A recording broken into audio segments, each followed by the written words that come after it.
Hello. हाय अर्चना. अगं हिमांगी बोलते. हिमांगी तू होय?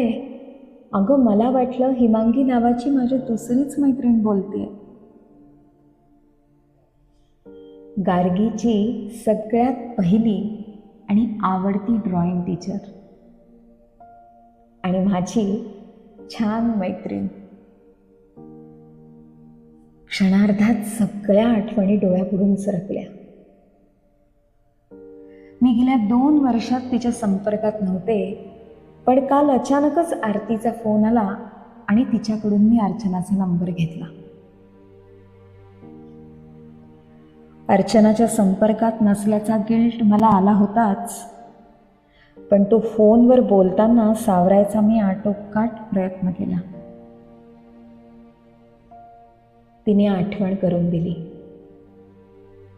अगं तुझी आई गेली त्यानंतर मी तुला फोन केला होता. मला मात्र आठवतच नव्हतं. कदाचित आई गेल्यानंतरच्या 1 वर्षात माझ्या सभोवताली काय घडलं ते मला नीटसं आठवतच नाहीये. मी एका वेगळ्याच कोशात गेले होते ग. आणि तब्येतीची वर्षभर चाललेली कुरबूर खूप अस्वस्थ करणारी होती अर्चना.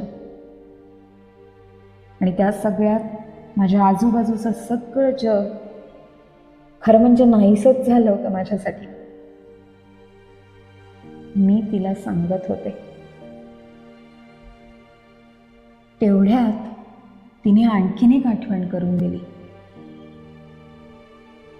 अगं त्या सुमारास माझेही बाबा गेले. मला आणखीनच गिल्टी वाटलं. मी स्वतःला सावरलं आणि गप्पा पुढे सरकल्या. तू कशी आहेस अर्चना? अगं बाबा गेल्यापासून माझीही गेली 1.5 वर्ष खूप दगदग झाली आहे.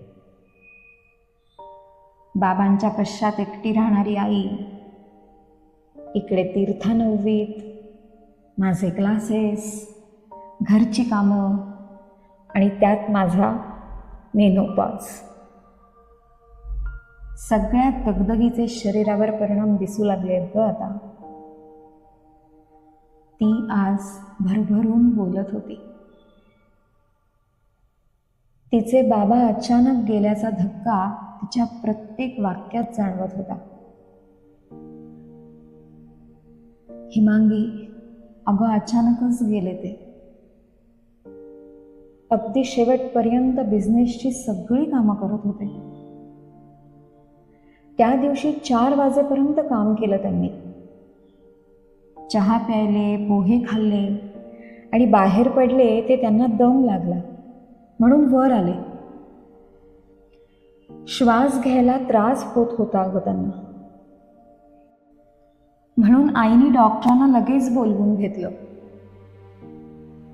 आईच्या मते डॉक्टरांनी चुकीचा डायग्नोसिस केला आणि त्यांना दम्याची औषधं दिली. मी आणि संदीप पोहोचलो आणि लगेच ठरवलं की त्यांना ताबडतोब ॲडमिट करायचं. रिक्षात माझ्या मांडीवर डोकं ठेवून झोपले ते. आणि हॉस्पिटलला पोहोचले तेव्हा डॉक्टरांनी सांगितलं की ते काही वेळापूर्वी रिक्षातच. मनात चर्र झालं. डोळ्यापुढे तिचं अख्खं चित्र उभं राहिलं. माझी अत्यंत हळवी मैत्रीण या प्रसंगाला कशी सामोरी गेली असेल असा विचार माझ्या मनात आला आणि माझा श्वास मी रोखून धरलाय असं मला जाणवलं. बाबा गेल्याचं पहिल्यांदा मलाच सांगितलं डॉक्टरांनी. मी तर कोलमडूनच गेले अगं. बाबा गेलेच कसे? मला काही कळलंच नाही अगं. आम्हाला सगळ्यांना खूप शॉकिंग होतं अगं असं बाबांचं अचानक निघून जाणं. घरी आलो तेव्हा जाणवलं की बाबा गेले. सगळं होतं तसंच ठेवून फक्त नेसल्या कपड्यानेशी. हिमांगी, माणूस काहीही घेऊन जात नाही ग जाताना.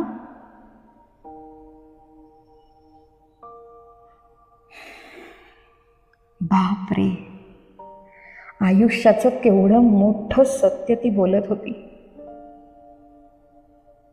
तिच्या बोलण्यातून मीही ते अनुभवत होते. मला माझ्या आईचं आजारपण आठवलं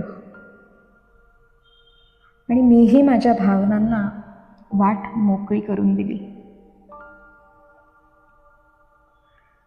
4 महिन्यांचं यातनामय आजारपण ह्याच्यापेक्षा क्षणात जाणं हे जाणाऱ्या व्यक्तीसाठी खूप चांगलं असतं, असं मी म्हटल्यावर अर्चना जरा शांत झाल्यासारखी वाटली. आयुष्याचा शेवट जाणाऱ्यासाठी गोड व्हावा, बाकी मागे राहणाऱ्याला जो त्रास होतो तो होतोच, हे तिला माझ्या आईबद्दल ऐकल्यावर पटलं असं मला कुठेतरी वाटलं.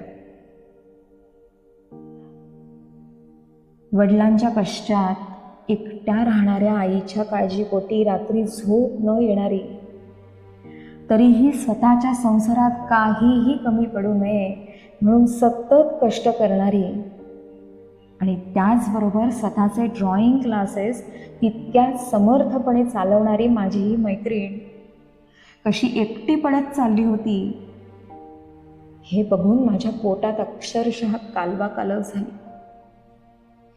अर्चना, तुझी मानसिक ओढाताण जाणवतेय मला. खरं सांगू, मीही गेले 3 वर्ष यातून गेले अगं. आणि गेल्या वर्षभरात मात्र स्वतःला या सगळ्यातून वेगळं ठेवायला शिकले. एक व्यक्ती म्हणून स्वतःला जपायला सुरुवात केली मी. आणि आज जास्त योग्य प्रकारे आयुष्याच्या वास्तवतेला स्वीकारू शकतेय मी. अगं, आई वडिलांवर कितीही प्रेम असलं ना, तरीही आपण एका मर्यादेपलीकडे कुणालाही मदत करू शकत नाही, याची जाणीव झाल्यापासून मी जास्त चांगली मदत करू शकते, स्वतःला आणि दुसऱ्याला. तिला बहुधा पटलं असावं. अर्चना, तू एवढी दगदग करण्यापेक्षा मदतीला एखाद्या मावशी का नाही ग ठेवत, असं विचारल्यावर तिच्या घरात असलेली पिढ्यानुपिढ्यांपासून सगळं घरातल्या स्त्रीने स्वतः करण्याची पद्धत ऐकल्यावर काय बोलावं हे मलाच समजेना. मी एक खोल श्वास घेतला आणि तिला म्हणाले, तरीही स्वतःला जप अर्चना. काही गोष्टी स्पष्ट बोलायला सुरुवात कर आता. सगळ्यांचं करून दमून गेलेली माझी मैत्रीण मला म्हणाली, या सगळ्यातून माझी सुटका कधी होणार असा स्वार्थी विचार यायला लागलाय अगं माझ्या मनात. मला असं वाटतं की ही भावनिक आणि मानसिक ओढाताण प्रत्येक त्या व्यक्तीची होते जी व्यक्ती स्वतःला विसरून गरजेपेक्षा जास्त जबाबदाऱ्या अंगावर ओढवून घेते.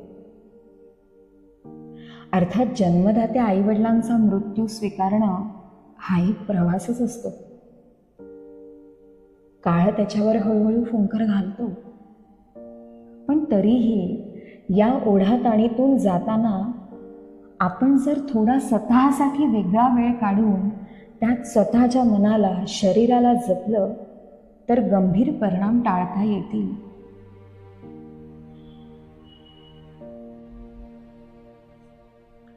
आज अर्चनाच्या निमित्तानं गेल्या 5 वर्षांच्या आठवणी अक्षरशः ठवळून निघाल्या. पण त्याहीपेक्षा जास्त महत्त्वाचं म्हणजे अर्चनाची आई आणि माझे वडील ही पिढी आयुष्याचा साथीदार हरवल्यानंतर सुद्धा ज्या समंजसपणे आणि धीराने आयुष्याला सामोरी जाते, त्यातून आमच्या पिढीने जरूर शिकण्यासारखं आहे, याची प्रकर्षाने जाणीव झाली मला पुन्हा एकदा. कदाचित निस्वार्थीपणा, सहनशीलता आणि प्रेम याचा उदंड स्रोत असलेली ही पिढी संपली की मागे उरेल ती फक्त स्वार्थाने बरबटलेली, वखवकलेली, सहनशीलता आणि प्रेम संपलेली पिढी. या विचाराने मी अस्वस्थ झाले आणि तिला म्हणाले, अर्चना, म्हणूनच माझ्या 85 वर्षाच्या मनाने अत्यंत तरुण असणाऱ्या माझ्या बाबांबरोबर हल्ली मी क्षण आणि क्षण वेचायचा प्रयत्न करते अगं, जेणेकरून पुढच्या पिढीलाही ही मानसिक आणि भावनिक संपत्ती देता येऊ शकेल मला. अर्चनाचा फोन मी ठेवला तेव्हा आणखीन एका गोष्टीची मला तीव्रतेने जाणीव झाली.